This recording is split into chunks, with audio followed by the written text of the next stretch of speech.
എല്ലാ ഭക്തജനങ്ങൾക്കും കതിർവേൽ മുരുകൻ യൂട്യൂബ് ചാനലിലേക്ക് ഒരിക്കൽ കൂടി സ്വാഗതം. 2025 വിശാഖ നക്ഷത്രക്കാർക്ക് സാമ്പത്തിക ലാഭം ഇതുവരെ കിട്ടിയില്ലെന്ന് കുറേ പേര് എന്നെ ഫോൺ വിളിച്ച് പറയുന്നുണ്ട്. തിരുമേനി പറഞ്ഞ പോലെ ചില കാര്യങ്ങളൊക്കെ നടന്നു, എന്നാൽ ചിലത് നടന്നില്ല. കാരണം സാമ്പത്തിക നഷ്ടം തന്നെയാണ്, സാമ്പത്തിക ലാഭമില്ല. അപ്പം വിശാഖ നക്ഷത്രക്കാർക്ക് ഇനി ഏത് രീതിയിലുള്ള വഴിപാട് ചെയ്താലാണ് നിങ്ങൾക്ക് സാമ്പത്തികം കിട്ടുന്നത്, സാമ്പത്തിക ലാഭം ഉണ്ടാകുന്നതെന്ന് പലവരും എന്നോട് ചോദിച്ചു തുടങ്ങിയിട്ടുണ്ട്. അപ്പോൾ ഞാൻ 2025 വിശാഖത്തിൻ്റെ ഫലം കാര്യങ്ങളിട്ടായിരുന്നു. അപ്പം ഇവിടെ സംഭവിക്കുന്നവർക്ക് സാമ്പത്തികം ഇല്ലാതില്ല, സാമ്പത്തികം ജോലി ചെയ്യുന്നതനുസരിച്ച് വരുമാനങ്ങളും കാര്യങ്ങളും ഉണ്ട്. അവർ പല ബിസിനസ് മേഖലയിലുള്ള ആൾക്കാരുണ്ട് വിശാഖ നക്ഷത്രത്തിൽ. പക്ഷേ അവർക്ക് ഈ സാമ്പത്തികം കൈ നിൽക്കുന്നില്ല. അതായത് ഇന്ന് 10,000 രൂപ ഒരാൾ തന്ന് അത് വൈകുന്നേരം ആകുമ്പോഴത്തേക്ക് നഷ്ടങ്ങൾ സംഭവിച്ച് ആവശ്യമില്ലാത്ത കാര്യങ്ങൾക്ക് ആ പൈസ പൊക്കോണ്ടിരിക്കുകയാണ്.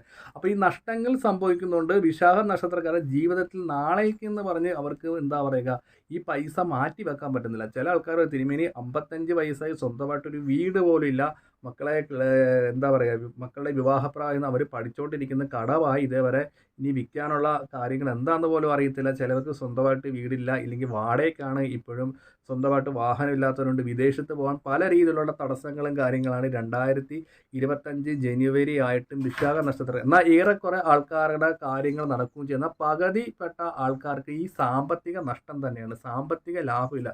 ഇപ്പോൾ അവർ പറയുന്ന അവർക്ക് സ്വന്തമായിട്ട് ബിസിനസ്സും കാര്യങ്ങളൊക്കെ ഉണ്ട്. ഒരു വൈകുന്നേരം പൈസ കിട്ടുന്നുണ്ട്, ശരിയാണ്. പക്ഷെ പിറ്റേ ദിവസത്തേക്ക് ആ സാധനം എടുക്കാൻ പോലും ആ പൈസ കിട്ടുന്നില്ല. അനാവശ്യമായ കടബാധ്യതകൾ കൂടുന്നത് കൊണ്ട് അടുത്ത മാസം ഇതിനെക്കാട്ടിയും കടങ്ങൾ കൂടി വരുന്നത്, അതൊന്നും നികന്നു പോകാൻ പറ്റുന്നില്ല. പുതിയ പുതിയ ബിസിനസ്സുകൾ തുടങ്ങാമെന്ന് വെച്ചിട്ടും ആ പൈസ കിട്ടുന്നിടത്തും നഷ്ടങ്ങൾ സംഭവിക്കുന്നു. ഇല്ലെങ്കിൽ പുതിയ ബിസിനസ്സിലേക്ക് കടയിലെ സാധനങ്ങൾ തീർന്നിട്ട് മേടിച്ച് വെക്കാൻ പറ്റുന്നില്ല. അതിന് സാമ്പത്തികപരമായ ഒരു കഴിഞ്ഞ വർഷത്തെക്കാട്ടിയും താഴത്തോട്ട് പോകുന്നുള്ളൊരു തോന്നലാണ് പല വിശാഖ നക്ഷത്രക്കാരും. അപ്പോൾ അതിന് പരിഹാരമായിട്ട് ഈ തൈപ്പൂയം വരുന്ന ദിവസം, അതായത് നമുക്ക് തൈപ്പൂയം ഫെബ്രുവരി മാസത്തിന് തൈപ്പൂയ ദിവസം ഇല്ലെങ്കിൽ സുബ്രഹ്മണ്യ സ്വാമി ക്ഷേത്രത്തിൽ നിന്നിട്ട് വിശാഖ നക്ഷത്രക്കാർ ചെയ്യേണ്ടത്, നമുക്കറിയാം വിശാഖം സുബ്രഹ്മണ്യൻ്റെ നക്ഷത്രം തന്നെയാണ്. അപ്പോൾ 2025 ജനുവരി ആയിട്ടും സാമ്പത്തിക നഷ്ടമുള്ള വിശാഖ നക്ഷത്രക്കാർ ഒരു കാര്യം ചെയ്യുക.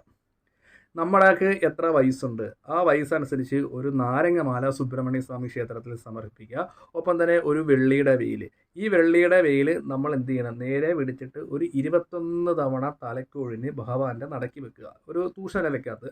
അപ്പോൾ വയസ്സനുസരിച്ചുള്ള നാരങ്ങമാലയായി 21 ഒരു വേല് 21 തവണ വലത്തുനിന്നൊഴിയുക. അപ്പം അത് കഴിഞ്ഞിട്ട് കുറച്ച് താമരയോ മുല്ലപ്പൂവോ അതേപോലെ തന്നെ ചെത്തിപ്പൂവ്, താമര കിട്ടുവാണെങ്കിൽ താമര മേടിക്കുക. ചിലയിടത്തൊക്കെ താമര കിട്ടാനില്ല, അപ്പോൾ അതുകൊണ്ട് മുല്ലപ്പൂവിൽ ചെയ്യാം, ചെത്തിപ്പൂവിൽ ചെയ്യാം. ഇത് ചെയ്തിട്ട് ആ ഒരു നമുക്ക് സുബ്രഹ്മണ്യസ്വാമി ക്ഷേത്രം അടുത്തുള്ള ഉപദേവത ഉള്ളിടത്ത് പറ്റത്തില്ല, സുബ്രഹ്മണ്യസ്വാമി ക്ഷേത്രം അഥവാ ക്ഷേത്രം ഇല്ലാത്ത ഭക്തജനങ്ങളാണെങ്കിൽ ഉപദേവത പ്രതിഷ്ഠയുള്ള സുബ്രഹ്മണ്യന് ചെയ്താൽ മതി. അപ്പോൾ ചെയ്യേണ്ട ആ ഒരു ശാന്തിയോട് ഇല്ലെങ്കിൽ അവിടെ നിൽക്കുന്ന തിരുമേനിയോട് പറയാം, 108 തവണ സുബ്രഹ്മണ്യ മൂലമന്ത്രം കൊണ്ട് ഇത് അർച്ചന ചെയ്തിട്ട് ആ ഒരു അർച്ചന കഴിഞ്ഞതിന് ശേഷം സുബ്രഹ്മണ്യ മഹാമാലാമന്ത്ര അർച്ചന, അതായത് 108 തവണ ഭഗവാന്റെ മൂലമന്ത്രം കൊണ്ട് അർച്ചന, അത് കഴിഞ്ഞിട്ട് സുബ്രഹ്മണ്യ മാലാമന്ത്ര അർച്ചന ചെയ്ത് തരണം, കൈയോടെ ചെയ്തു തരാൻ പറയണം. അപ്പോൾ തിരുമേനി അറിയുന്ന ഒരു വ്യക്തിയാണെങ്കിൽ കറക്റ്റായിട്ട് നമുക്ക് കറക്റ്റായിട്ട് ചെയ്തു തരും. അപ്പോൾ ഇത് ചെല്ലുന്ന സമയത്ത് നമ്മളൊരു 6 വലത്ത് എന്താണ് പറയുക, ഭഗവാന് ചുറ്റുവിടുക. അതായത് ശ്രീകോലി കയറിയിട്ട് വെളിയിൽ 6 വലത്തിടുക. അപ്പോൾ 6 വലത്തിട്ടതിന് ശേഷം നമുക്ക് 2025 തുടങ്ങിയിട്ടും ജനുവരി കഴിഞ്ഞ് വീണ്ടും നമുക്ക് സാമ്പത്തിക നഷ്ടത്തിലേക്ക് പോവുകയാണ്. ഭഗവാൻ എന്നെ കരകയറ്റണമെന്ന് നല്ലപോലെ ഭഗവാനോട് പ്രാർത്ഥിച്ച് നമ്മൾ ആ പ്രസാദം മേടിച്ച് നമ്മുടെ സ്ഥാപനത്തിലോ നമ്മുടെ ഗൃഹത്തിലോ കൊണ്ടുവെക്കുക. ഇതിങ്ങനെ 6 വലത്തിട്ട് പ്രാർത്ഥിക്കുന്നതിന് ശേഷം നമുക്ക് എന്താ പറയുക, നമ്മുടെ ദോഷങ്ങൾ തീർച്ചയായിട്ടും മാറും. അപ്പോൾ അതീവ ശക്തിയുള്ള ഒരു മന്ത്രമാണ് സുബ്രഹ്മണ്യ മഹാമാലാമന്ത്രം. അതിൽ മൂലമന്ത്രത്തിനും അതിൻ്റെ ആയിട്ടുള്ള ശക്തിയും കാര്യങ്ങളുണ്ട്. അപ്പം നമ്മൾ പ്രാർത്ഥിക്കേണ്ട ഈ ചെയ്യുന്ന സമയത്ത് നമുക്ക് സമ്പത്ത്പരമായ തടസ്സങ്ങൾ നീക്കി നമുക്ക് എല്ലാ വിധത്തിലുള്ള ഐശ്വര്യങ്ങളും തരണേ ഭഗവാന്, സാമ്പത്തിക ദുരിതങ്ങൾ ഉണ്ടാകല്ലേ, കടബാധകളിൽ നിന്നും മുക്തി നൽകണേ ഭഗവാനെ എന്ന് പ്രാർത്ഥിച്ച് നമ്മൾ എന്താ പറയുക, നമ്മുടെ സങ്കടങ്ങൾ ഭഗവാനോട് ഈ അർച്ചന ചെയ്യുന്ന സമയത്ത് നമ്മൾ പറയുക, തീർച്ചയായിട്ടും ഭഗവാൻ നമ്മുടെ പ്രാർത്ഥന കേൾക്കും. നമ്മുടെ ജാതകത്തിലുള്ള ദോഷങ്ങളും കാര്യങ്ങളൊക്കെ വിശാഖ നക്ഷത്രക്കാരുടെ മാറിക്കിട്ടും. ഒപ്പം തന്നെ അച്ഛൻ വഴി അമ്മ വഴി കുടുംബക്ഷേത്രം ഉണ്ടെങ്കിൽ ആ ധർമ്മദേവതകളൊക്കെ പ്രീതിപ്പെടുത്തുക. വിശാഖ നക്ഷത്രക്കാർ ആഴ്ചയിൽ ഒരു തവണ ദേവീ ക്ഷേത്രത്തിൽ പോയിട്ട് ശ്രീസൂക്ത മന്ത്ര അർച്ചന ചെയ്യുക. ഈ പറയുന്ന വഴിപാടുകളും കാര്യങ്ങളൊക്കെ ഞായറാഴ്ച ദിവസം ചെയ്താൽ മതി. പിന്നെ മാലാമന്ത്ര അർച്ചന പറഞ്ഞതുപോലൊക്കെ ഒരു 6 ചൊവ്വാഴ്ച ചെയ്യുന്നവർ ചൊവ്വാഴ്ച ചെയ്യുക.